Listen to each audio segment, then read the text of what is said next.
There's a network marketing company that has been gaining attention recently with global sales reaching over $1 billion last year.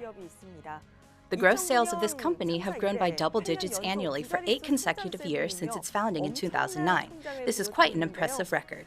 As today's guest on the Leader Show, we have invited the president of Atomy, Mr. Han-Gil Park.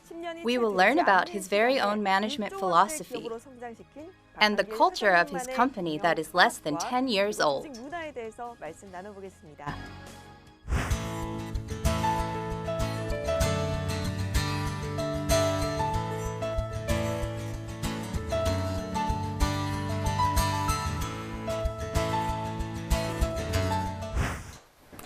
We welcome President Han-Gil Park of Atomy to our show. Hello. Hello, it's nice to meet you. I briefly mentioned in the opening that your company has achieved over $1 billion in annual gross sales. So I would assume the company would be fairly well known by now. But I think there are still many people who are not familiar with Atomy. Could you please give us a brief introduction of Atomy? Atomy is a direct selling company that distributes over 200 products, including health supplements, skincare products, cosmetics, and household essentials. Although many people have heard of the company, still, it's not yet widely known. One of the reasons for this is because of our sales through a membership system. Only members are able to purchase and use our quality products at affordable prices, and if members are satisfied with the products, they introduce them to others. Because of this system, if you have not been introduced yet, you may not have heard of Atomy. We have over 3 million registered members in Korea alone, and about 1.5 million members abroad. Our sales last year reached a total of $1.1 billion worldwide. Exceeding the billion-dollar mark in global sales and with a presence in the international market as well, Atomy should be considered by all to be a highly successful company. But there are still some negative perceptions out there towards network marketing companies in general. Is there a specific reason why you chose the network marketing model for your company? Yes. I am very much aware that people do not always have a positive view of network marketing. And at the very beginning, even my wife tried to talk me out of it, asking, "Why network marketing?" However, I had my own strong convictions about the network marketing model. If you look at the fundamental principles of network marketing, it is about acquiring quality products that I need at good prices, and after using those products and seeing the value in them, I would then introduce those products to other people around me. And if those people like the products, they will pass them on yet to other people, resulting in a kind of chain effect of purchasing and introducing. In this way, network marketing has the potential to be a very successful model in the distribution industry, creating many loyal consumer groups. So theoretically, there is no problem with this model. But if network marketing still has a bad reputation, it's because of scams in the past, such as pyramid schemes, which are something completely different from network marketing. Those involved in these illicit activities have deceived many innocent people. And when news of these illegal scams ends up going public, they are often collectively referred to as network marketing sales. Therefore, many people have this negative perception of network marketing since they mistakenly relate it to those illegal pyramid schemes. All network marketing companies are cons. People think network marketing and pyramid schemes are all the same and that they are both fraudulent and deceitful. This is untrue. And this is why the negative image of network marketing companies persists. Another reason for this negative perception is that even though it is perfectly legal, many network marketing companies tend to excessively mark up their products. People think that this is because the price includes the sales allowance paid to the members. In any case, expensive products can be quite a burden on consumers. So some network marketing companies are often reproached for overpricing their products and burdening their members, which is also an influencing factor that's contributed to the negative image of the network marketing industry. But if you simply follow the fundamental principles of network marketing, it can provide a valuable marketing channel for the manufacturers, as well as an effective way for consumers to acquire quality products at good prices. I had confidence that we could create such a healthy distribution channel. So I specifically chose the network marketing model to test out and prove my ideas. Fortunately, those who have used our Atomy products can attest to the product's quality and affordability. Just as I had intended, from the very beginning. I believe this is the reason that Atomy has been able to grow steadily to this day. It sounds like you built the company on the belief that as long as you sell great quality products at affordable prices and keep to the principles of network marketing, you will have high success as a distribution company. After looking at some data, I see that Atomy has grown by double digits every year for the past 8 years since its founding. What would you say is the secret behind such a rapid growth? I don't think there's really any special secret. We are simply staying true to the principles of distribution. Even though it seems like the world is a complicated place, I think the principles that govern it are really fairly simple. I believe that selling high-quality products at good prices is the key to distribution. At Atomy, we therefore begin by selecting absolutely high-quality products. We call this absolute quality. And we sell this quality at a price that no one can match. We call this absolute price. So you can say that the secret is establishing the principle, selling absolutely high-quality products at an absolutely good price, and sticking to this principle to the utmost. As you mentioned, the key to distribution is selling good products at a good price. It seems to me that consumers' trust is the most important factor. Yes, that's right. As you've just mentioned, the secret to Atomy's rapid growth is the consumer's faith in your quality products. And during the company introduction earlier, you also mentioned that Atomy distributes a wide variety of products from household essentials to home goods and even skincare and cosmetics. Among these, if there are any products in particular that have helped lead Atomy to rapid success, could you briefly introduce them? One of the top-selling products at our company right now is HemoHIM. And another is the Absolute Skincare line. Both of these products were a result of a government-funded research project that was headed by the Korean Atomic Energy Research Institute. The sales of HemoHIM exceeded $150 million last year, and the Absolute Skincare line brings in over $100 million in sales every year.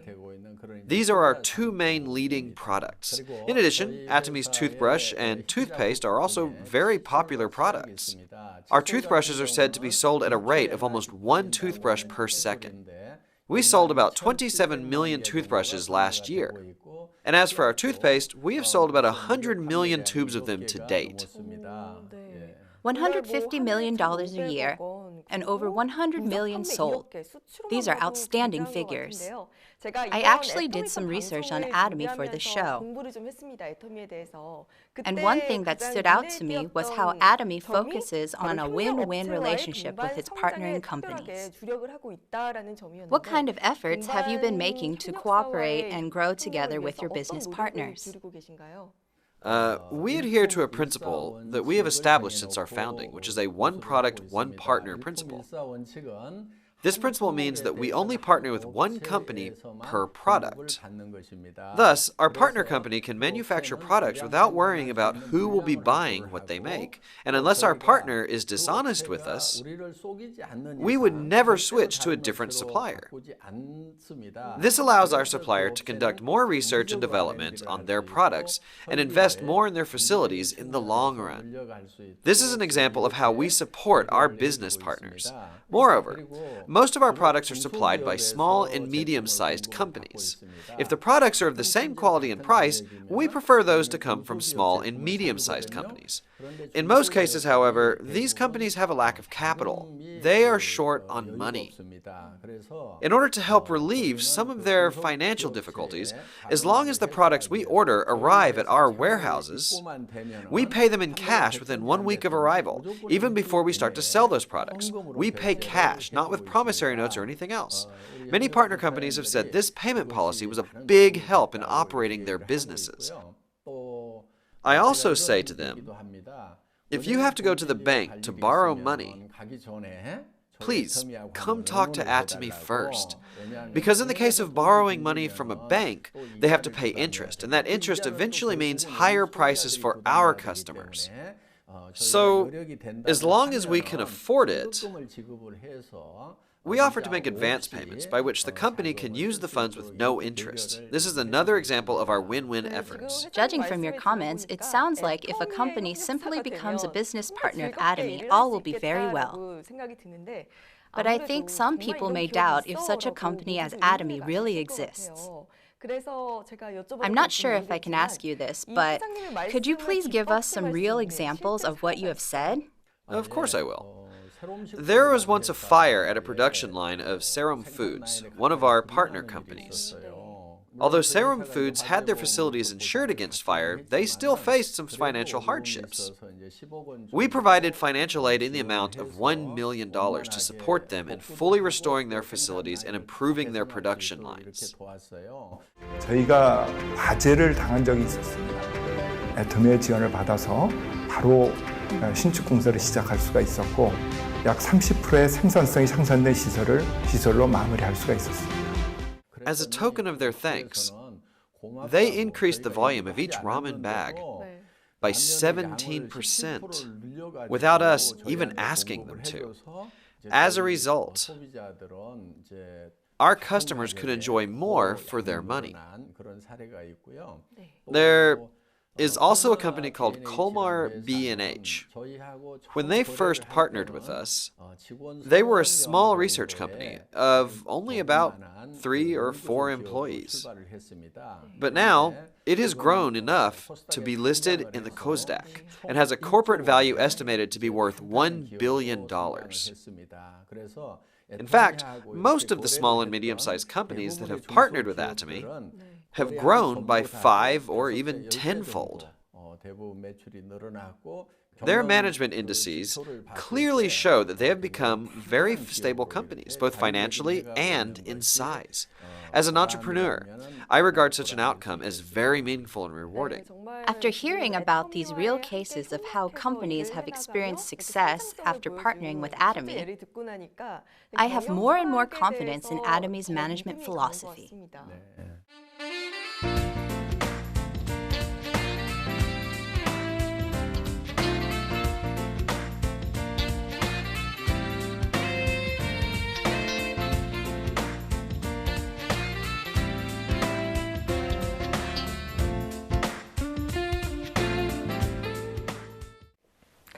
Let's continue with Atomy's success story in launching overseas. With total sales reaching the $1 billion mark last year, Atomy is said to be very active in branching out in the global market as well. Atomy has expanded into 10 other countries, right? Yes. We have branch offices in 10 countries, including the US, Japan, and Taiwan. And global sales from these locations came to about $200 million last year. This year, we plan to open branches in 3 more countries: Vietnam, Indonesia, and Australia. And we plan to expand into China, India, and Russia by next year. For some of those global branches coming soon, office managers have been recruited and have started working already. They are busy preparing for the new openings. Do you have a goal in mind for your sales and exports?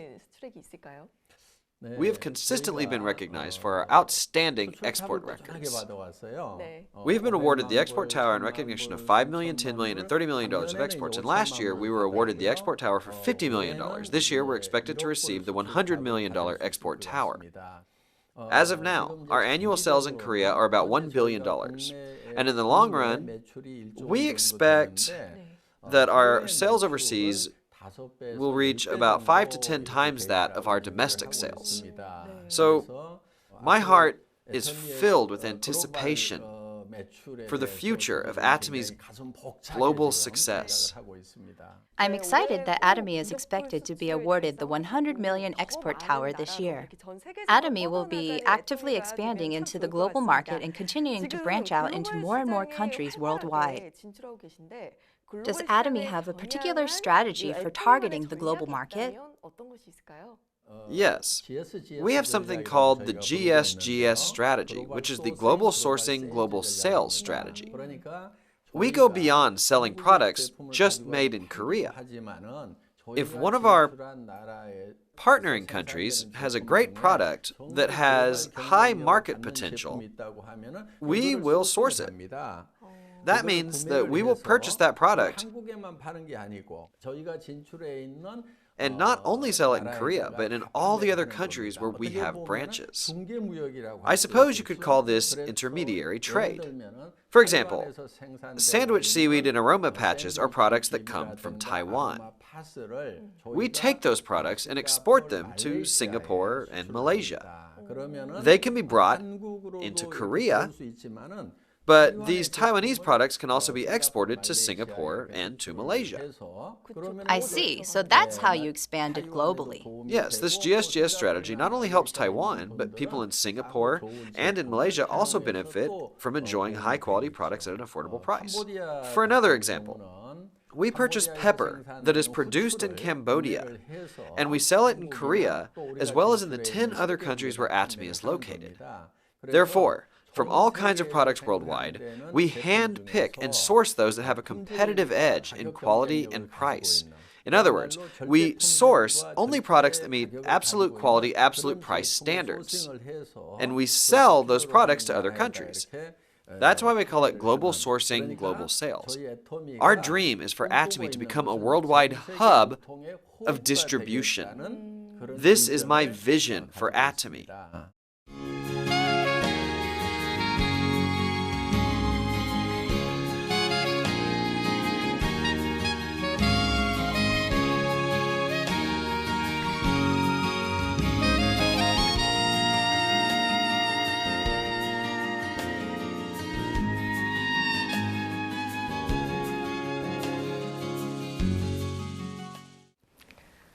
After hearing about Atomy, it seems like the company really makes an effort to distribute high-quality products at affordable prices for the benefit of its customers.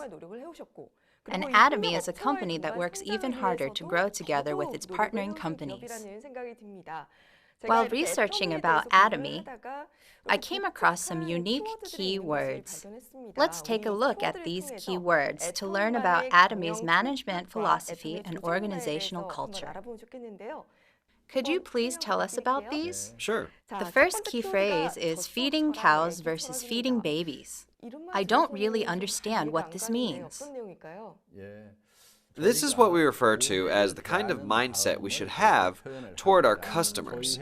In our company, we have a set of management goals, and the first one is customer success. This means that Atomy does not consider the customers to be a means of success for the company. Rather, the focus is on the customers themselves. We use the phrase feeding cows versus feeding babies to explain this in simple terms. The reason a farmer takes good care of a cow is not for the benefit of the cow itself, but for the purpose of getting milk from the cow. I doubt if there's a farmer who would take good care of a cow if it's not producing any milk. Right? But when a mother takes care of her baby, she's not trying to gain anything from the baby. The baby itself is the goal. We strive for an attitude like a mother feeding her baby, not like a farmer feeding a cow just to get milk. Just like a mother focuses on her baby, we want to focus on our customers as the ultimate goal. The first part of our company motto is cherish the spirit. We never think of people as a means to an end, but rather the end goal itself. This is the philosophy behind how we run our business. The second key phrase is, getting rid of work is the way to work effectively. How can you get rid of work and work well at the same time? Most companies will tell their employees to work hard and to work well. However, I do not tell my employees to work harder or to become better at their job. I tell them to eliminate work if at all possible. I believe that getting rid of work is the best way to work effectively. As an example, people used to attach the backs of smartphones with screws. But later, They came out with plastic covers for the back that just snapped into place without using any screws at all. They got rid of the work of putting in the screws. So who is the better worker? Someone who is really good at putting in the screws, or the person who has eliminated that step altogether? If you ask me, it's the person who got rid of that step. So I challenge my employees to find ways to eliminate unnecessary work, instead of working hard on something that is repetitive or overlapping with something else. Some people who don't really understand this will often ask, but won't I be kicked out of the company if there's no work left to do? I get this question a lot. But here's an example. In the past, it was very hard to do laundry. Women used to have to wash their family's clothes by hand. But now there are washing machines in your house, so the chore of washing clothes by hand has been eliminated. You just throw your clothes in the washer, and the laundry is done with just a press of a button. Does that mean the homemaker should be kicked out of her house? I don't think so. Of course not. In the same way, we never fire our employees. After loading the washing machine, the homemaker can do a number of other things, such as read a book, do something creative, or simply enjoy having some free time. Just like this, my real intent is for our employees to automate their work and do something for the future, such as take part in something creative, something for personal development, or something that just makes them happy. This is what I mean by getting rid of work. From what you're saying, you will never fire your employees, right? But won't the employees just sit around and not get anything done? When people are hired as full-time employees of Atomy, we give them job security until the day they retire. After telling them that I would never fire anyone, even if they didn't do any work at all, a lot of people asked, well, what happens if everyone really just sits around all day playing, just not doing any work? But I believe that people inherently like to work more than they like to play. Of course, there are people who say work is difficult and that they don't like it. But there is a reason behind that.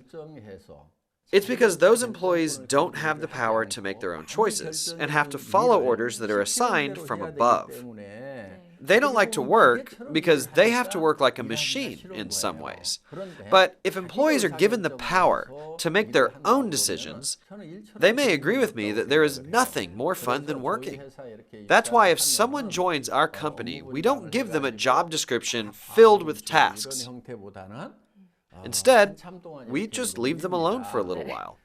I believe it's much more effective for the employees to find work to do on their own initiative and decide to take on specific tasks for themselves.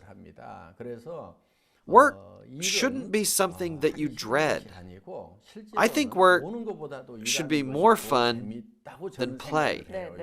There is actually something that I'm most curious about. I've heard that employees who play all day also have a role. What kind of role do they play? When managing a company, there is a common practice of firing the bottom 5 to 10% of your workforce every year. This is a management practice from the United States. If you do this, it has the effect of making the employees work really hard, so they're not the ones who get fired. But there's a problem with doing things this way. There's a tendency for employees to not cooperate with each other, since it comes down to either you or your coworker being fired. You are put into a desperate situation. You should be working together with others at work. But this is impossible because you are competing with them. You have to step over them. Therefore, instead of individual accomplishments through competition, I believe that collaborative achievements through cooperation is much more efficient. Let's say that there's an employee who is not performing very well at all. He doesn't even deserve a paycheck. You will see these kinds of people at work. But we don't fire this person because he actually plays an important role. When the other employees see that even a person like that won't be fired, they will be assured that they can continue with this company for a lifetime as long as it does well. It gives them peace of mind and a mentality of cooperation without competition, as they hope for the company to do well. These are my intentions behind my no firing policy. It sounds like you are creating Atomy to be a company where employees feel secure and grow together by working cooperatively. Yes, I'm trying to create that kind of environment. Theoretically, this sounds like the perfect model. But I wonder if a company policy with so much freedom really leads to results. Yes, the data tells us that it really works. Our employees each produce sales amounting to $7 million every year. So, with a total revenue of $1 billion and only about 130 employees, this is historically unheard of in the distribution industry. Objective data shows that employee productivity per person is very high with Atomy. Atomy really seems to be a very efficient organization when it comes to productivity. I also came across the phrase assistant manager part while reading about Atomy. May I ask, is this your nickname? Yes, some of our employees call me Assistant Manager Park, as well as Mr. Unconquerable or Mr. Fourth Dimension. As for the Assistant Manager Park nickname, I had worked as a salaried employee for over 10 years. So I'm familiar with the workings of a business. I think they call me that because I'm the president who works like an assistant manager. But I've heard they've recently promoted me to manager. Oh, so now you're Manager Park? Let me ask another question to the recently promoted Manager Park. I've heard of a vertical or horizontal organization, but I've never heard of an amoeba organization. What does this mean? In our company, we don't assign or delegate tasks or hold employees to a set of rights, responsibilities, if at all possible. So, when new employees join with our company, instead of putting them to work right away, we give them some time to sit around and observe how the work flows. If they manage to find some work to do, they may become a manager for that particular project. Anybody can become a project manager, regardless of their position in the company. And these project managers are able to recruit anyone in the company to become members on their team. For example, a project manager who is an employee can recruit a director, or even the president like me, to put together a team of members. And when the project is completed, that team dissolves and a new team is formed around a new project. We are fluid, flexible, and can change form like the protoplasm of an amoeba that moves around a nucleus. That's why we call our company an amoeba organization. We are an organic, living community. It must take a lot of guts to recruit you, the president. Someone must have nerves of steel to ask you to be on their team. I'm also curious to hear about the free position system in your company. Does that mean your employees can choose their own titles? Yes, that's right. When you join our company, you have the freedom to decide on the position title that gets printed on your business card. So a new employee can become a manager or even the head of a department. Internally, the position names don't really mean anything. The titles are mostly for external purposes. President Park, I also heard that when you work, you put emphasis on a chutzpah mindset. What exactly is a chutzpah mindset? The chutzpah mindset can be found in Israel's education philosophy. It means to be bold and brazen and never stop asking questions. If my employees have any questions while working, I strongly encourage them to be audacious and tenacious and constantly ask questions until they understand. This is the type of mindset that they should have. Employees should not go easy on me just because I'm the president. I have put down my title. So with all titles aside, let's create an atmosphere of working face to face. It is with this purpose that I preach the chutzpah mindset. By doing so, I think the employees can have more influence on different aspects of the company. Yes, the point is not to use power or authority, but to use influence when working. In a horizontal organization, I believe that having a broad range of influence is true impact.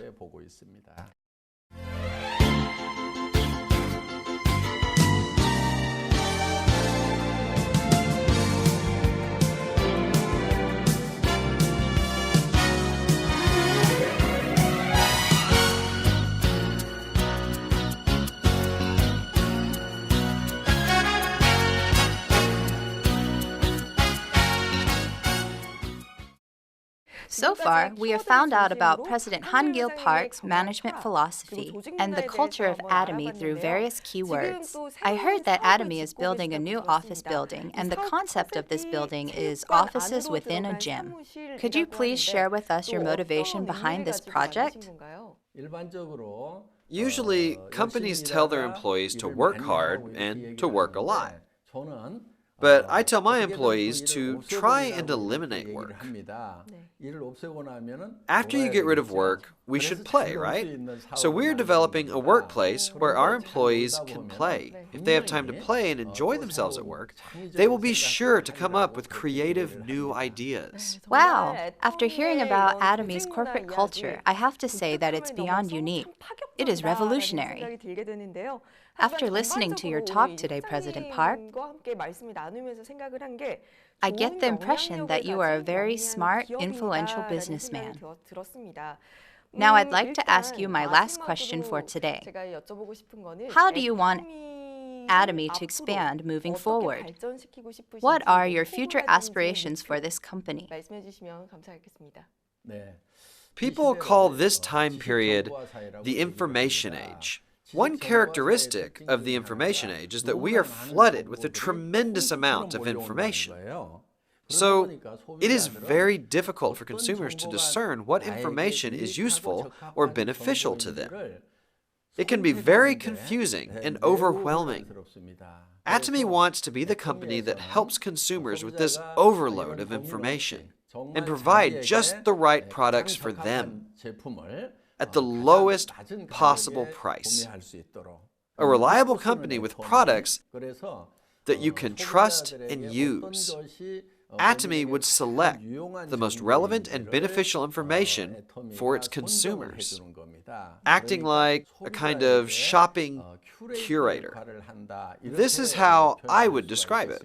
We want our customers to simply trust and use our products at Atomy.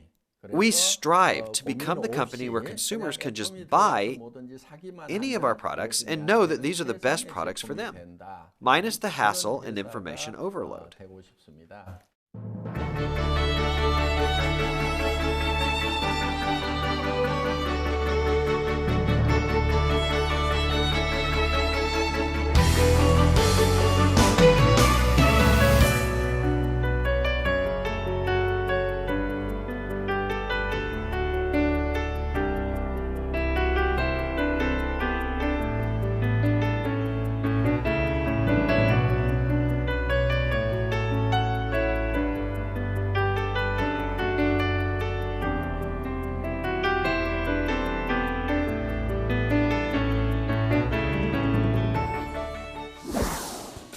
We had President Han-gil Park of Atomy on the show today. We were able to hear about his management philosophy and company's goals from a different perspective. Of course, increasing sales and growing as a global company is important. But what stood out was President Park's great resolve and belief in the importance of winning customers' trust through every effort. We hope for Atomy to become a company loved by many consumers around the world. President Han Gil Park, thank you so much for being with us today.